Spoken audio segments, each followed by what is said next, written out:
Blind Cattle Boy's Impossible Dream, How ECL Proved Vision Isn't Everything. HH-Shipungu.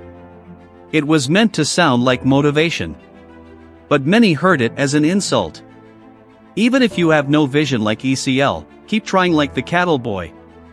Those words, spoken publicly, have ignited a political firestorm. Was this a backhanded compliment? A calculated insult? Or a revealing moment in Zambia's increasingly personal political discourse? Tonight, we break it down.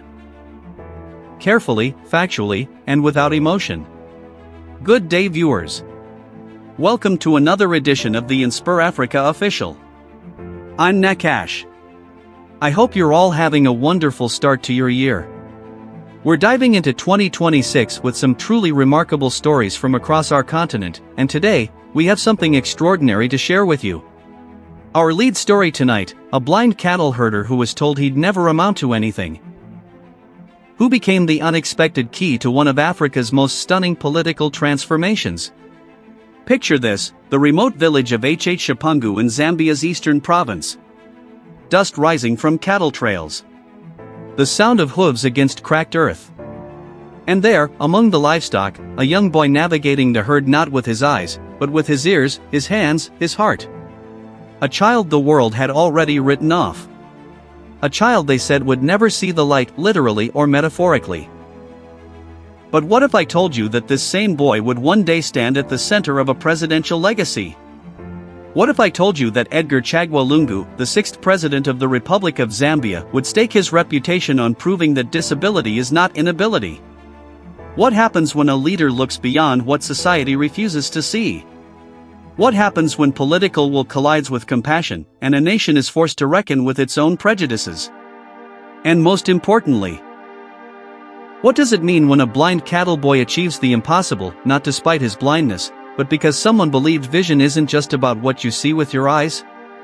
Tonight, we uncover a story of radical inclusion, political courage, and one young man's journey from the margins to the center of national conversation.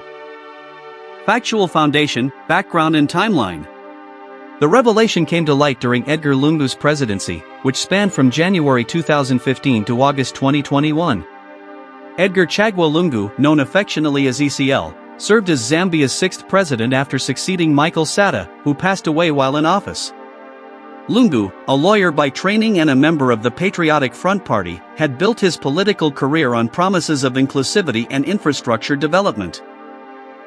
But it was a lesser-known initiative, one that rarely made international headlines, that would define his legacy in the most unexpected way. The village of HH-Shipungu sits in Zambia's eastern province, a region marked by rural poverty, limited access to education, and deeply entrenched traditional beliefs about disability. In Zambian rural communities, children born with disabilities often face systemic exclusion. They are kept from schools, denied opportunities, and relegated to the shadows of society. It was in this context that a young cattle herder, blind from birth, came to the attention of local community workers in 2016. The boy, whose name has been kept private to protect his identity but whom we'll refer to as the Shipungu boy, had been herding cattle for his family since he was 7 years old. He had never attended school. He had never been given the chance. The initial discovery came through Zambia's Ministry of Community Development and Social Services, which was conducting rural accessibility assessments under President Lungu's administration. A field officer noted the boy's remarkable spatial awareness and his family's matter-of-fact acceptance of his labor, despite his visual impairment. By mid-2017, the case had reached the desk of senior advisors within State House. President Lungu himself took a personal interest. What followed was a sequence of events that would challenge everything Zambians thought they knew about disability and potential.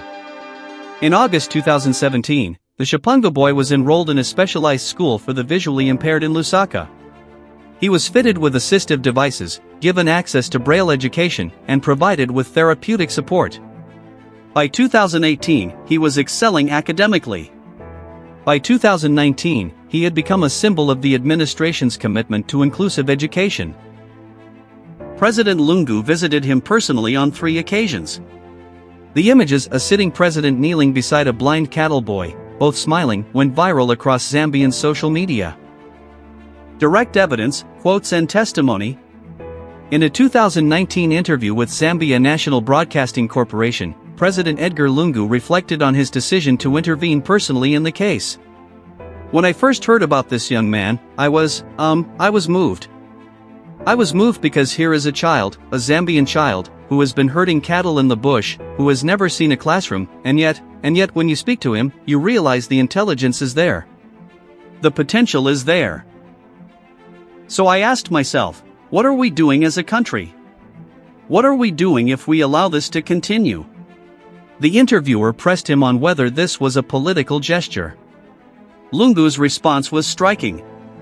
You know, people will always question your motives in politics. They will say, oh, this is just for the cameras.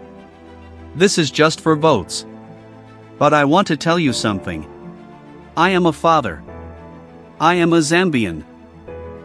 And if I cannot use the power I have been given to change one life, then what is the point of power? What is the point? The Shipungu boy himself, in a rare recorded conversation with educators in 2020, described his transformation. Before, I only knew the sounds of cows. I knew when they were happy, when they were in pain. I could hear the grass under their feet. But I did not know there were books. I did not know there were words I could touch and read. Now I know that I can learn anything. I can be anything. His voice cracked slightly as he continued. The president, he came to see me. He knelt down and he held my hand. And he said to me, you are not different. You are special. And Zambia needs you. I will never forget those words. Never. Educators at the Lusaka School for the Visually Impaired also weighed in. Mrs. Charity Mumba, the head teacher, recalled the boy's arrival. When he first came, he was so withdrawn. He didn't speak much. He didn't believe he could do what the other children were doing. But within months, he was top of his class. He was reading Braille faster than students who had been here for years. It was extraordinary. She paused, collecting her thoughts. And I think, what President Lungu did, what he proved, is that we as a society have been failing these children. Not because they lack ability, but because we lack the will to see their ability. Deeper analysis, implications and reactions. The case of the Shipungu boy became a flashpoint in Zambian political discourse. For supporters of Edgar Lungu and the Patriotic Front, it was evidence of a compassionate, human-centered approach to governance. For critics, it raised uncomfortable questions about why such interventions were necessary in the first place. Opposition leader Hakainde Hichilema, who would eventually defeat Lungu in the 2021 elections, offered a measured response in a 2020 press conference. We commend any effort to support vulnerable children. But we must ask ourselves, why is one child's success a headline? It should be the norm, not the exception. President Lungu's personal intervention is admirable, but it also exposes the failures of our systems. Hichilema's point was echoed by disability rights advocates, who argued that Lungu's actions, while commendable, were symptomatic of a broader lack of institutional support for persons with disabilities in Zambia. Dr. Mutal Chanda, a sociologist at the University of Zambia, analyzed the cultural dimensions. In many Zambian communities, disability is still stigmatized. There are beliefs rooted in superstition that a disabled child is cursed, or that they are a burden.